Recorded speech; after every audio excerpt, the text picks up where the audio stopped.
Hey there folks, I'm back at Vinhome Central Park. I love this spot. I can't keep away. So today folks, I'm going to bring you some information on banking in Vietnam.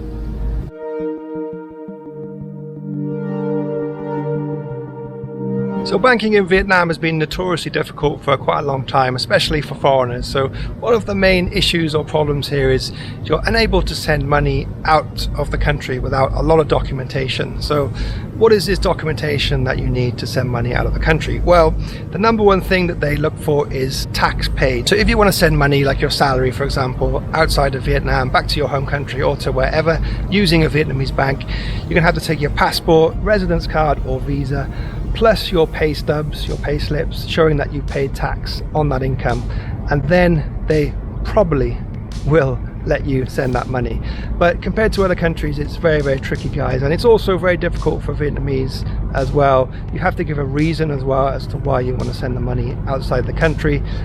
So again, that's one of the most difficult things I think about banking in Vietnam, is the lack of an easy pathway to send money outside of the country. So banking in Vietnam is big business, and the credit, insurance, fintech market is exploding at the moment and is predicted to grow massively in the next 10 to 15 years.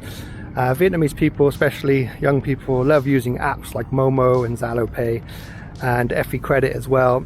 And there's a very large untapped credit market here in Vietnam. So the banks here are rushing to exploit that market to be able to give loans to people for buying motorbikes, cars, properties, etc. And compared to a lot of other countries, it really is quite untapped at the moment. So there's a huge amount of banks in Vietnam. You've got state banks like Vietcombank, Vietinbank.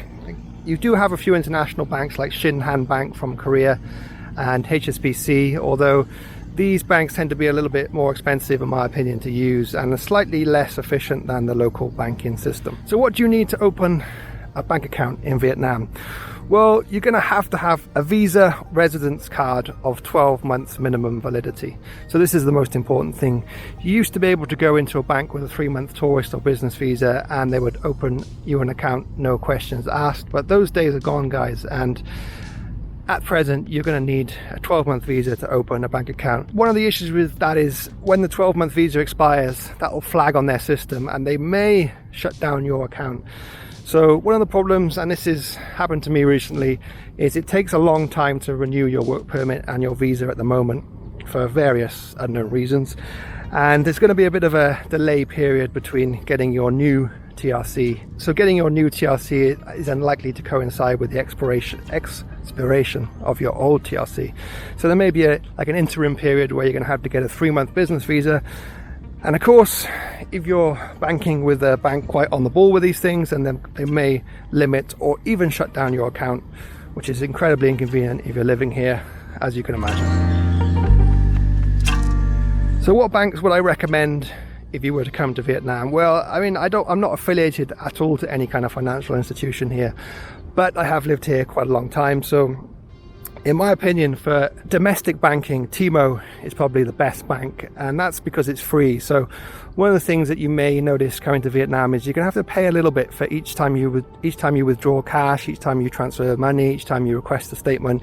In Vietnam, they will charge you for this. It's very cheap, but it's still, if you're coming from Europe, and especially a UK where banking is totally free, it may surprise you. But there is one bank here that does offer pretty much everything for free, and that's Timo, and I do recommend them for domestic only because they don't give you an international card.